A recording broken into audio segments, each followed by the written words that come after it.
Tea கடையெல்லாம் பாத்தீங்கன்னா ரோட்ல வந்து பார்க்கிங் நிறைய இருக்கும். பிரம்மாண்டமான போர்டு விண்டேஜ் ஸ்டைல்ல உருவாக்குறாங்க. கொண்டு வந்து இந்த கடை ஜெயிச்சது ஜெயிக்கலைங்கிறதுலாம் இங்க முக்கியமே இல்லை. இதை என்ன பண்ணாங்க, அதுக்குள்ள இவங்க 2-3 கடைகள் அப்படி பிரம்மாண்டம் ஓப்பன் பண்ணாங்கல்ல. ஓப்பன் பண்ணிட்டு பிரான்சைஸ் கொடுக்குறோன்னு சொல்லி முதல்ல அவங்க வந்து பக்காவா மார்க்கெட்டிங் வந்து பேசுவாங்க. பேசுறவங்கள என்ன சொல்லுவாங்கன்னா, ஒரு 5 lakhs எல்லாம் பண்ணிடலாம், A to Z பண்ணிடலாம் அப்படின்னு பார்த்தா கடை ரெடி பண்றதுக்கு 5 lakhs ஆயிடும். அதை ஒருத்தர் பேட்டி கொடுக்குறாருன்னா கண்ணு தண்ணி ஊத்துது, தரன்னு ஊத்துது. அந்த அளவுக்கு இருக்கு. யாரை நம்பி எடுத்தாரோ அவனே எடுத்தாப்புல உட்காந்துருப்பான். எதை சமாளிச்சாப்புல ஒரு கட்டத்துக்கு மேல கோபி அதை tight பண்ணிட்டாப்புல. Neeya Naana Gopi tea boy எல்லாம் கேள்விப்பட்டிருக்கீங்களா? 10 ரூபா சாய் கடை அவங்களே தான் அந்த பிளாஸ்க் கொடுப்பாங்க. அந்த டீ மட்டும் தனி டேஸ்டா இருக்கும், சின்னதா இருக்கும். அது அந்த டீ கடை அதுல பாத்தீங்கன்னா 6 ரூபாய்க்கு 4 ரூபா, 10 ரூபாய்க்கு 3 ரூபா இப்படி எடுப்பாங்க. அதுல நீங்க ஒரு டீ கூட எக்ஸ்ட்ரா வைக்க முடியாது. இத்தனை லிட்டர் பாலுக்கு இத்தனை லிட்டர் டீ தான் அங்க உற்பத்தி ஆகும். அந்த மெட்டீரியலே அவ்வளவுதான் கலந்து கொடுக்கும். அப்படி ஏமாத்த முடியுமா? எனக்கு எதுவுமே தெரியாது, நான் ஒரு அப்பாவி. நம்மள்ட்ட வந்து கட்டி விடுறதோட சரிதான். கட்டி விட்டா அப்புறம் அவங்க வந்து பேர்பார்வை பண்ணுவாங்க, அது பண்ணுவாங்க, இது பண்ணுவாங்க. டெவலப்மெண்ட்டுக்கு புது ஐடியாக்கள் சொல்லுவாங்க. போயிட்டே தான் இருக்கு ஆசை. ஒரு 2 லட்சம் ரூபாயில வைக்க வேண்டிய டீ கடை 15 லட்சம் ரூபாயில பிடிக்கும். நீங்க தப்பிச்சாலும் வெளியே வர முடியாது. சார் வணக்கம். சார் வணக்கம் சார். இந்த பிரான்சைஸ்ன்னு சொல்லி ஏமாத்துறாங்கல்ல, அதை பத்தி என்ன சார் நினைக்கிறீங்க? சமீபத்தில் வெளியான டாக்ஸோட அந்த விஷயம் வந்து பயங்கர பூதாகாரமாச்சு. ஆனால் இதை பற்றி நான் கிட்டத்தட்ட 2 வருஷமா நான் அதை பற்றி பேசிட்டு தான் இருக்கேன். பட் அந்த அளவுக்கு பூமாகலை நான் பேசினது. பிகாஸ் அது அது அது எந்த வகையிலுமே அது நல்ல விஷயம் கிடையாது. அதாவது ஒரு கடை உங்களை ஆரம்பிக்கிறீங்கன்னா, இந்த கடைக்கு இந்த இடம் ஒரு டீ கடை வைக்கிறீங்கன்னா 10க்கு 10 டீ கடை போதும். அதுக்கு ஒரு டீ மாஸ்டர், பஜ்ஜி வடை போடுறது ஒரு மாஸ்டர். சில இடங்கள்ல டீ மாஸ்டர் பஜ்ஜி வடை போடுவாங்க. ஆனால் சாயந்தரம் நேரம் பீக் ஹவர்ஸ் பார்த்தீங்கன்னா அவங்களால போட முடியாது. ஒருத்தர் கல்லால் இருப்பார், அவர் மேபி ஓனராக இருப்பார். அவர் ஓனர் பார்த்தீங்கன்னா பிஸ்கட்டு, ஸ்வீட்ஸு, ஸ்நாக்ஸ் இந்த மாதிரி சின்ன ஐட்டம்ஸு, சிகரெட்டு இது வச்சுருப்பாங்க. இதுதான் ஒரு டீ கடையோட ஸ்ட்ரக்சர். ஆக்சுவலாக சிகரெட்டை தவிர்த்திருக்கணும் டீ கடையில், ஏன்னா உணவுப் பொருளில் வரல இல்லை. அது இதுதான் ஒரு டீ கடையோட ஸ்ட்ரக்சர். இதுக்கு பார்த்தீங்கன்னா ஒரு இடத்துக்கு ஒரு 2 லட்ச ரூபா அட்வான்ஸு, ப்ளஸ் இந்த மெட்டீரியல்லாம் வாங்குறதுக்கு ஒரு 1 லட்ச ரூபா போனோம். ரொம்ப பெரிய முதலீடெல்லாம் கிடையாது. ஒரு 3 லட்ச ரூபா போதும்.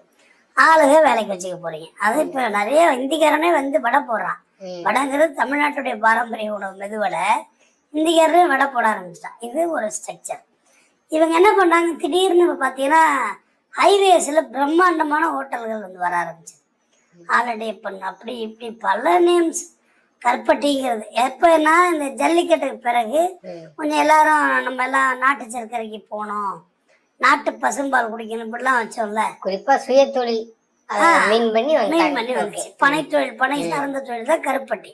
ஆக்சுவலா நம்ம சாப்பிட்றது கருப்பட்டி கிடையாது, அதுவே சுகர் தான், அது ஜீனி தான். ஓகே, அது நீங்க அதை பத்தி உங்களுக்கு எனக்கு நல்லாவே தெரியும். அந்த ஆய்வெல்லாம் ஒரிஜினல் கருப்பட்டி இவங்க விற்கிற விலையில வாங்கவே முடியாது. 400 ரூபாய் பக்கம் போனாலும் ஒரிஜினல் கருப்பட்டி அது எந்த இடத்துல எடுக்கிறாங்களோ அங்கே போய் வாங்கினா அங்கே போய் வாங்கினா அது உடனுக்குடி இந்த மாதிரி பகுதிகளில் காய்ச்சுறாங்க. அதுலயும் டூப்ளிகேட் நிறைய வருது, நிறைய நடமாட்டம் இருக்கு. இதை ஒரிஜினலா டூப்ளிகேட்டாலும் ஆராய்ச்சி கூட பண்ண முடியாது நம்மளால. அதுல சுகர் கலந்து காய்ச்சி கொண்டு வந்துடுறாங்க. ஏன்னா கருப்பட்டிக்கு எவ்வளவு பணங்கள்ல இறக்கணும், பதநீர் இறக்கணும், அது எவ்வளவு நேக்கா காய்ச்சணும். அது பெரிய அண்டா, இவ்வளவு அண்டால போட்டு காய்ச்சுவாங்க. அப்படியே போட்டு காய்ச்சி அது உருண்டையா எடுப்பாங்க. அது ஷேப்லாம் இருக்காது, அழகாலாம் இருக்காது. சில பேர் இப்போ கொட்டங்காய்ச்சி ஸ்டைல்ல அது ஹைவேல எல்லாம் போட்டு விற்கிறாங்க. இது ஒரு புறம் நடந்துச்சு. இது போட்டு அந்த டீ கடையெல்லாம் பார்த்தீங்கன்னா ரோட்ல வந்து பார்க்கிங் நிறைய இருக்கும். பிரம்மாண்டமான போர்டு, மிக பிரம்மாண்டமான போர்டு வச்சு அந்த போர்டே பல லட்சம். அதுக்குன்னு கலர் லைட் எல்லாம் வச்சு, அந்த நேச்சுரல் லைட்டு எல்லோலாம் வச்சு ஒரு மாதிரி ஒரு ரொம்ப விண்டேஜ் ஸ்டைல்ல உருவாக்குறாங்க. உருவாக்கிட்டு அதுக்கு பார்த்தீங்கன்னா சுழியம் இந்த மாதிரி இந்த பாரம்பரிய உணவுகள்லாம் இருக்குல்ல, சுழியம் இனிப்பாக இருக்கும். அது மாதிரியான உணவுகள், ஆப்பம் இந்த மாதிரிலாம் கொண்டு வந்தாங்க. கொண்டு வந்து இந்த கடை ஜெயிச்சது ஜெயிக்கலைங்கிறதுலாம் இங்கே முக்கியமே இல்லை. எல்லா தொழிலையும் போய் கேட்டால் அவனை கேட்டால் அவங்க சொல்லுவாங்க அது எவ்வளோ பிரச்சனை இருக்கு, அது எவ்வளோ சிக்கல் இருக்கு அப்படிங்கிறது அவங்கவுங்கள கேட்டால் தெரியும். இது என்ன பண்ணாங்க, அதுக்குள்ள இவங்க 2-3 கடைகள் அப்படி பிரம்மாண்டம் ஓப்பன் பண்ணாங்கல்ல.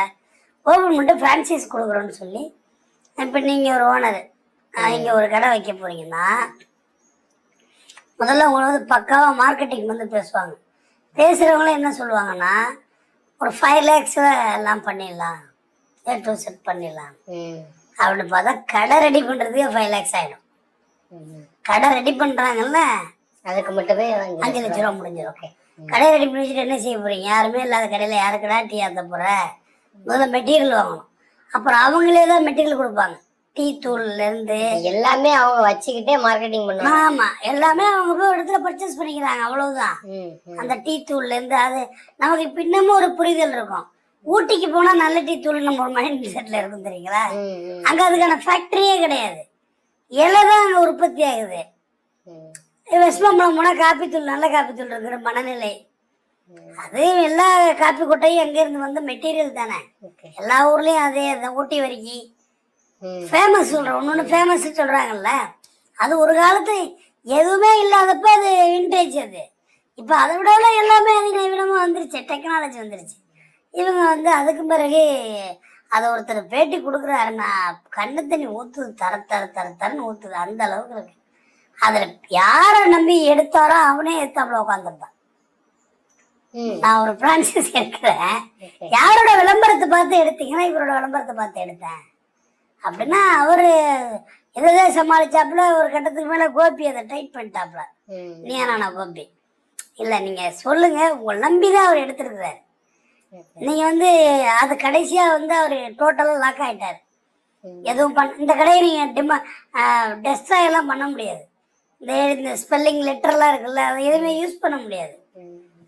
கடைசியா சொல்லிட்டாங்க, நீங்க போட்டிருக்க இடம் சரியில்லை, வேற லொகேஷனுக்கு எடுங்க. என்ன வேற லொகேஷன் ஷிஃப்ட் பண்றதா மறுபடியும் இவ்வளவுக்கும் அங்க மாத்தோம்னா அப்ப அது ஆகுறது கிடையாது. ஒரு தொழிலுங்கிறது ஒரு இடத்துல நம்ம தொழில் ஓனர்ஷிப் தொழில்னா ஷட் டவுன் பண்ணாக்க இந்த கிடைக்கிற மெட்டீரியல் எல்லாம் இடைக்கு போட்டோம்னா வீட்டுக்கு போற மாதிரி இருக்கணும். அதுதான் தொழில். நீ வேண்டாம் ஷட் டவுன் பண்றேன் எல்லாத்தையும், இந்த மெட்டீரியல் எல்லாத்தையும் அள்ளி போட்டோன்னா வீட்டை பக்கம் போயிட்டு இருக்கணும். ஆனா நான் வந்து உழைச்சி 1 ரூபா டீக்கு 1 ரூபாய்க்கு உங்களை கமிஷன் கொடுத்துட்டு இருக்க முடியாது. 10 ரூபா டீக்கு உங்களுக்கு நான் கமிஷன் கொடுக்குறேன். இந்த டீ பாய் எல்லாம் கேள்விப்பட்டிருக்கீங்களா?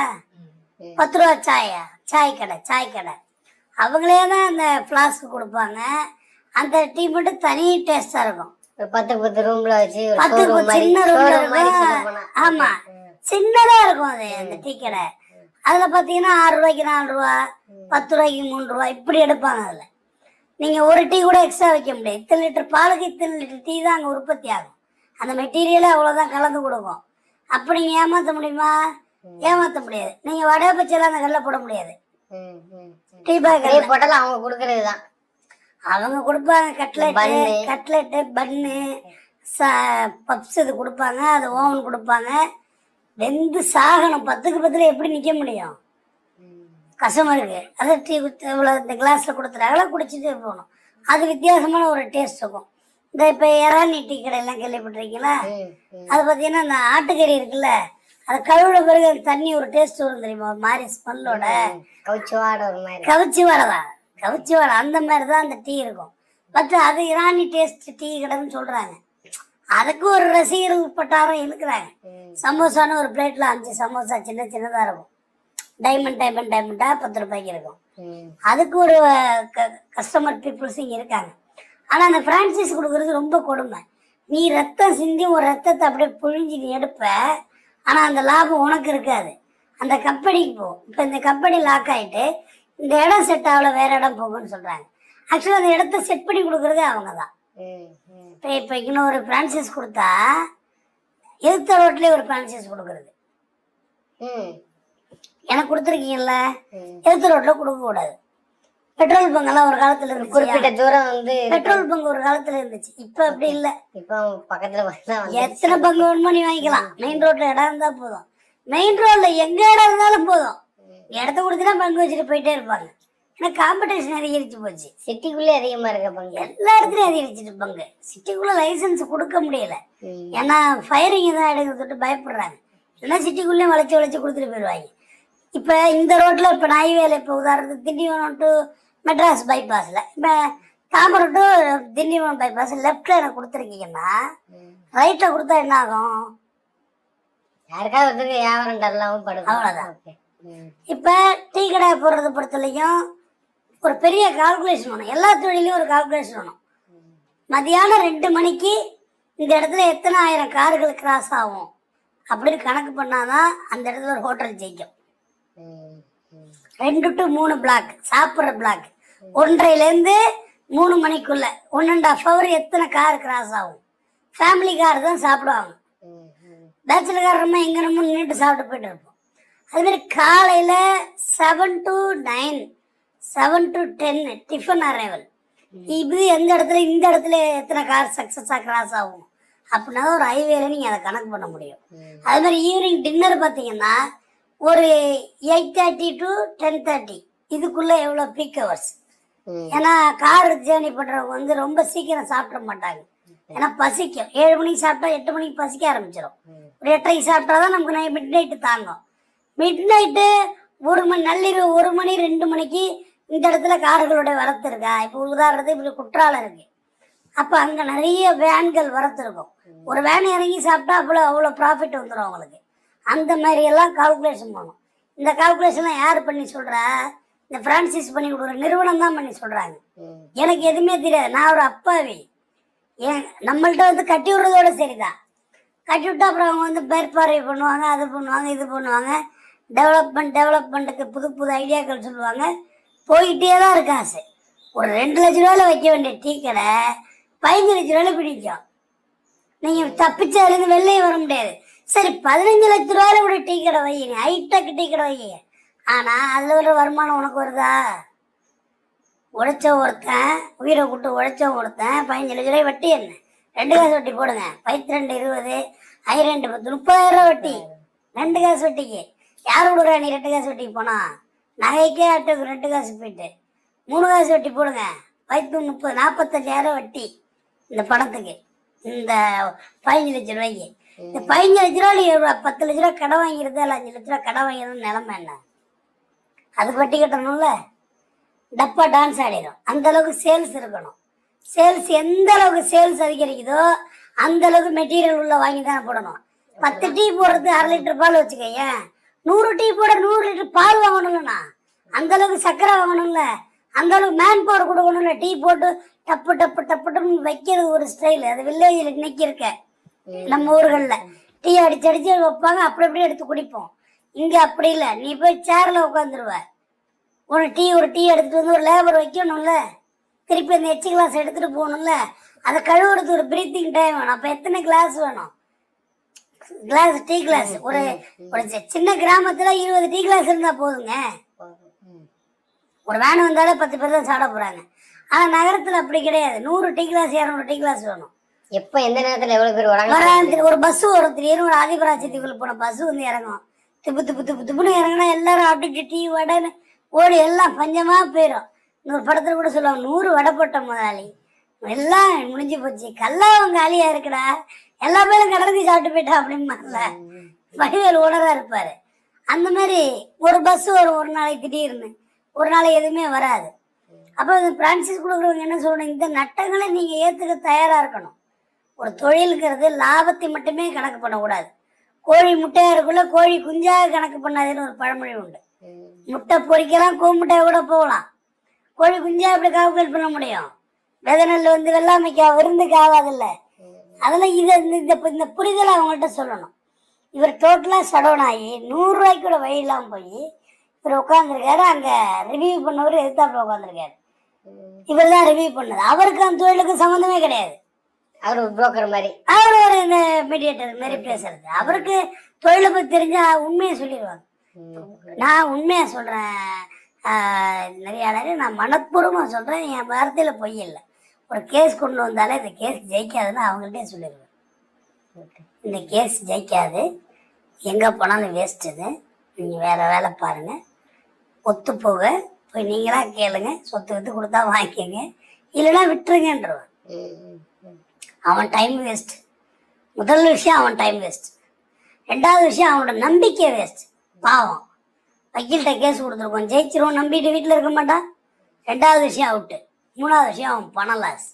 எனக்கு ஃபீஸ் தான், நான் ஒன்றும் சும்மா கேஸ் நடத்த போகிறதில்ல, எனக்கு காசு தான். ஆனால் அது தேவையில்லாதது. அந்த புரிதலை பிஸ்னஸில் நீங்கள் சொல்லணும்ல. இங்கே பாருங்கள், இப்படியெல்லாம் கால்குலேட் பண்ணியிருக்கோம், இதில் ஒர்க் அவுட் ஆகும். ஆகாமல் போணுச்சுன்னா லாஸ் தான் வரும். எல்லா தொழிலும் எல்லா இடத்துலையும் ஜெயிக்கலை. எல்லா தொழிலும் எல்லா நேரங்களிலும் எல்லா இடங்களிலும் ஜெயிச்சதில்லை, தோத்துருக்கு. ஏங்க ஃபோர்டு கார் கம்பெனி இழுத்து மூட்டு ஓடுறாங்க. கார் கம்பெனி, கியா கார் கம்பெனி தெரிச்சு ஓடுறான் இருங்காட்டை விட்டுட்டு. டெஸ்லா கம்பெனி அமெரிக்காவில் இருக்கான டெஸ்லா, நம்ம எலன் மஸ்கி, அவனை நெட்டக்கணம் கொடுக்குறான் உட்காந்துட்டு. கார் எங்காரு ஆக்சிடென்ட் ஆகுங்கிறான் அந்த டிவி பேட்டியில். டிரைவர் இல்லாத காரு ஆக்சிடென்ட் ஆகுங்கிறான். எல்லா தொழிலும் எல்லா நேரத்துலையும் எல்லாருக்கும் கை கொடுத்ததில்லை. பெரிய ஜாம்புவான்லாம் தோற்று போயிருக்காங்களே, இங்கே பிஸ்னஸில் தோற்று போயிருக்காங்க. உணவக தொழில், உணவக தொழிலில் வந்து இப்போ தான் நம்ம எல்லாருமே உள்ளே வந்திருக்கோம். அதுக்கு முன்னாடி பவன்ஸ் தான், நம்ம கையில் எதுவுமே இல்லை. கர்நாடகா உடுப்பீஸ்காரன் கையில் இருந்தது. பவனுக்கு யார் சொந்தக்காரன்னு தெரியும் அந்த வார்த்தைக்கு, அவங்க கையில் இருந்தது. இப்போ தான் நம்ம டீ கடை ரேஞ்சில் பேச ஆரம்பிச்சிருக்கோம். இப்போ தான் டீ கடையை வைக்கிறோம். நம்ம டீ கடை வச்சு வடகடை கேரளாக்காரங்க தான் டீ கடை அதிகமாக வச்சுருப்பாங்க. கேரளாக்காரங்க இன்னைக்கு டீ கடையில் நம்பர் 1 தாங்க. அவங்க அசைக்க முடியாத இடத்துல இருக்காங்க. சேலம் பகுதிகளில் சிவா காப்பி பாருன்னு சொல்லிட்டு ஒரு குரூப் இருக்காங்க சேலத்தில், அவ்வளோ கடை இருக்கும். கேரளாக்காரங்கள்ட்ட இன்னைக்கு டீ கடை அதிகம். டீ கடை உழைப்பு அதிகம் நிறையாளரு இல்லை. அவங்கள மாரி ஆளை பார்த்தா நம்மளும் வைக்க தராங்கன்னு சொல்ல வரேன். கேரளாக்காரங்க வந்து இப்போ நம்ம வைக்கிறோம், நம்ம இருக்கே இல்லை. ஏன்னா காலையில் 4 மணிக்கு நீ டீயை போடணும்னா, வடை போடுறதுக்குன்னா ஒரு 3 மணிக்கு உளுந்து ஊறணும். ஒரு மணி நேரம் உளுந்து ஊறினாலும் வடை நல்லாயிருக்கும். 3 மணிக்கு எழுந்து ஒரு உளுந்த ஊற போட்டாலும் மறுபடி படுக்கணும். ரொம்ப முன்கூட்டியே உளுந்த ஊற போட்டீங்கன்னா புளிச்சு போயிடும் உளுந்து. வடை வந்து ஒரு புளிச்ச வடை, நுர வந்துடும், புளிச்ச வடை. அது ஃபர்மெண்டேஷன் ஆகிடுது இல்லை. ஸோ அவங்க 3 மணிக்கு எழுந்துடும். அப்புறம் பால் இதெல்லாம் வாரணும். திடீர்னு மழை, பால் இல்லைன்னா டீ கடையில் பால் இருக்காது. பால் பாக்கெட் ஸ்டோரேஜ் மினிமம் குறைந்தபட்சம் ஒரு ஃப்ரிட்ஜு வேணும் ஒரு டீ கடைக்கு. டீ மாஸ்டர் நீங்கள் இருந்தால் யாரையும் நம்ப வேண்டியதில்லை. இல்லை மாஸ்டர் போய் கிளப்ப முடியாது. மாஸ்டர் தண்ணியை போட்டு தூக்கிட்டு அரைச்சி கிளப்பிடும். உங்களுக்கு டீ போட தெரியணும். எந்த தொழிலை நீங்கள் செய்தாலும், நீங்கள் லாரி கூட வாங்குங்க, ஃப்ளைட்டு கூட வாங்குங்க, கப்பல் கூட வாங்க, ரயில் கூட வாங்க, உங்களுக்கு ஓட்ட தெரிஞ்சா நீங்கள் வாங்க. செய்யவே செய்யாதீங்க, மாட்டிக்கணும். அவன் விளம்பரம் பண்ணுறான், இவன் எந்த தொழிலை பார்த்தாலும் ஆசையாக தாங்க இருக்கும். எல்லா தொழிலும் ஆசையாக தான் இருக்கும். எவ்வளோ பேர் யூடியூப் நம்பி ஆரம்பித்தாங்க, எத்தனை கோடி பேர் முதலீடு போட்டாங்க. ஒரு பெரிய பிரியாணி கடைக்காரர் போட்டு 1 கோடி ரூபாய்க்கு மேலே முதலீடை போட்டு ரன் பண்ணவே முடியல சேனலை. பெரிய ஆளு தான் அவர், பிரியாணி கடையில் நம்ம அண்ணன் தான் அவர். ரன் பண்ணவே முடியல. தம்பி கதற விட்டாங்க தம்பி என்ன அப்படின்னு.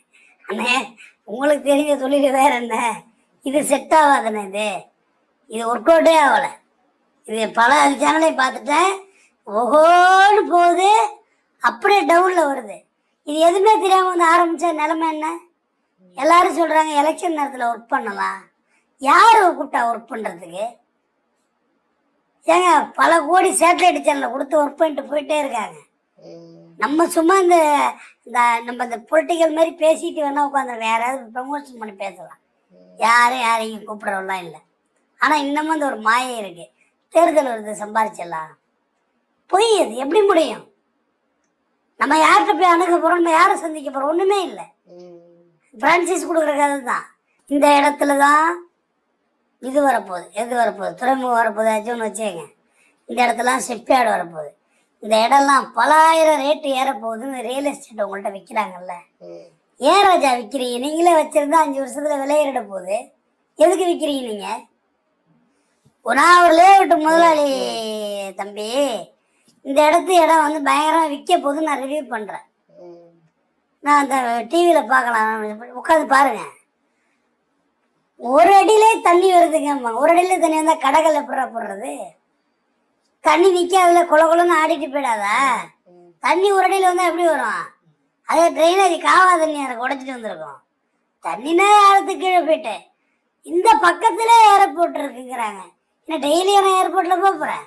அது நான் போன பிளைட் அகமதாபாத் பேர் இறக்கி விட்டாலும் இறக்கி விட்டுருவாங்க. அதை கொண்டு போய் காட்டுக்குள்ள வழி தெரியாமல் நிற்கலாம். ஏர்போர்ட்டு பக்கத்துலன்றாங்க. எவ்வளோ பெரிய ட்ரேடிங் தெரியுமா அதெல்லாம்? ஏர்போர்ட் பக்கத்தில் நான் டெய்லியா ஏர்போர்ட்டு போகிறேன்.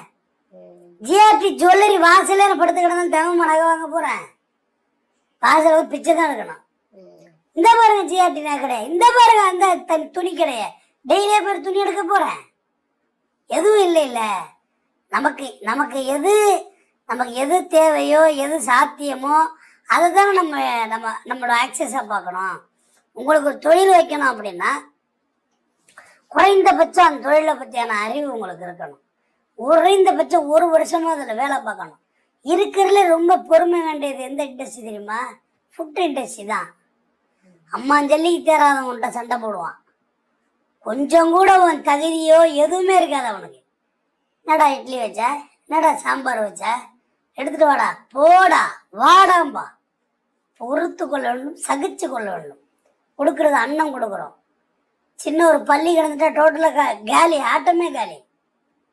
சின்னதாக ஒரு பூச்சி கிடந்துட்டா ஆட்டமே காலி. அவ்வளோ நெருக்கடி உள்ள ஒரு இண்டஸ்ட்ரியை இவங்க ப்ரொமோட் பண்ணி இந்த பிரான்சிஸுங்கிற பேரில் உங்க தள்ள கட்டி விட்டுருவாங்க. கட்டி விட்டு நீங்கள் எங்கே இருந்து நடத்துறது? உங்களுக்கு எதுவுமே தெரியாது தொழில். எல்லா தொழிலுக்கும் போகிற இடம் ஃபுல்லாக எல்லா தொழிலும் பார்க்கும். நியூஸ் பேப்பர் எடுத்தால் எல்லா தொழிலும் தான் விளம்பரம் வருது. நகைக்கடை விளம்பரம் வருது, வச்சிட முடியுமா? ஜவுளி கடை விளம்பரம் வச்சிட முடியுமா? நம்ம என்ன தெரியும்? அதுதானே நம்ம செய்ய முடியும். எல்லாமே ஒரு ஒரு இண்டஸ்ட்ரி. இந்த ஊர்லேருந்து புடவையெல்லாம் வாங்கி வச்சு ரிவ்யூவர்ஸ் போடுறாங்க. அந்த புடவை கட்டி அழகான புடவை வாங்க, ரொம்ப கம்மியான ஆஃபர் தான் இருக்குன்னு ஒரு ஆட்டுது ஒரு லேடி உட்காந்து. 300 புடவை தான் இருக்குது, 300 தான் இருக்குது, 3 பீஸ் தான் இருக்குது, எடுத்துக்கங்க அப்படின்னு ஆட்டுது. அது அந்த லேடி கட்டி இங்கே பின்னு குத்தி அங்கே பின்னு குத்தி ஃபோட்டோ ஷூட் எடுத்து ஃபோட்டோ வரையோட நல்லா இருக்கும். நமக்கு கட்டினா காண்டாமரத்து கட் பண்ணு போட்ட மாதிரி இருக்குமா இல்லையா? அவங்க உடம்புக்கு ஸ்ட்ரக்சருக்கு அது அழகாக தெரியுது. இந்த ரிவ்யூஸ் சொல்கிறேன், பூரா ஃபேக் ரிவ்யூஸ் போட்டு போட்டு போட்டு போட்டு எல்லாரும் சந்தியில் வந்துட்டான். எல்லா தொழிலும் செஞ்சு பார்க்குறோம்னு சந்தியில் வந்துட்டான். இறுதியாக சொல்கிறேன், மாய கண்ணாடின்னு ஒரு படம் இருக்கு, சேரன் சாரோட படம். நான் படத்தை ப்ரமோட் பண்ணுறதில்ல, ஆனால் அந்த படம் சரியாக போகல. அந்த படத்தை நான் ஈகா தேட்டரில் பார்த்தாங்க, எங்கள் அக்கா வீட்டில் இருந்தேன், அப்போ பார்த்தேன். ஐ திங்க் காலேஜ் படிச்சுட்டு இருந்த காலங்களில்.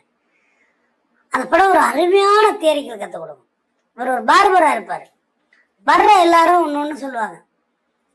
சரத்குமாரோட அந்த படத்தில் ஒரு கெஸ்ட் ரோல் வந்திருப்பார். ஏன் குமார், அவன் பேர் குமார், அந்த கேரக்டர் பேர் குமார், சேரன் பேர் குமார், நீ கூட படத்தில் அடித்தா வாய்ப்பு கிடைச்சா ஹீரோவா இல்லாமன்னு. அடுத்த நாள் பார்த்தா பாலச்சந்திர தொட்டி பசங்கிட்ட சிகரெட்டை தூக்கி போட்டுலாம் பிடிச்சி பார்ப்பா போல சேரன். ஒன்றா சான்ஸ் கிடைச்சிது. எங்கே ஒரு ரோல் பார்த்தா குரூப்பில் நிற்க வச்சுருப்பாங்க அந்த தொழிலாளர் சண்டையில். இப்படி ஒருத்தர் எல்ஐசி ஏஜென்டானா பல லட்சம் சம்பாதிக்கலாமே அப்படின்பாங்க. எல்ஐசி ஏஜென்ட் ஆகிடுவாங்க. அடுத்த நாள் போய் பார்த்தா அதுலேயும் தோல்வி. இப்படியா ஒன்று போய் கிடத்தா கள்ள கடத்தல் வரையும் போய் சிரிப்பாக சிரித்து அந்த படம் தயவு செய்து இளைஞர்கள் நீங்கள் பாருங்கள். நான் பலமுறை பார்த்துருக்கேன். கள்ள கடத்தல் வரையும் போய் அந்த ஓனர் நல்லா ஜெயபிரகாஷ் வருவாப்புல, சொல்ல மாட்டார் யார் ஓனர்னு. வேணாம் சார், எனக்கு இருந்தது கள்ள கடத்தல்னு தெரியாது, ஆனால் நான் உங்களை மாட்டி விடலை, நான் எங்கேயும் சொல்ல மாட்டேன், எனக்கு இது ஒர்க் அவுட் ஆகாதுன்னு வந்துடுவாப்புல. லவரோட அப்பா எம்டிசி டிரைவராக இருப்பார். கடைசியாக அதை பார்பர் யாருன்னா இவர் ராதாரவி, அந்த கேரக்டர் ராதாரவிட்ட போவாங்க. ராதாரவி சொல்லுவார், வா குமார் அப்படின்னு.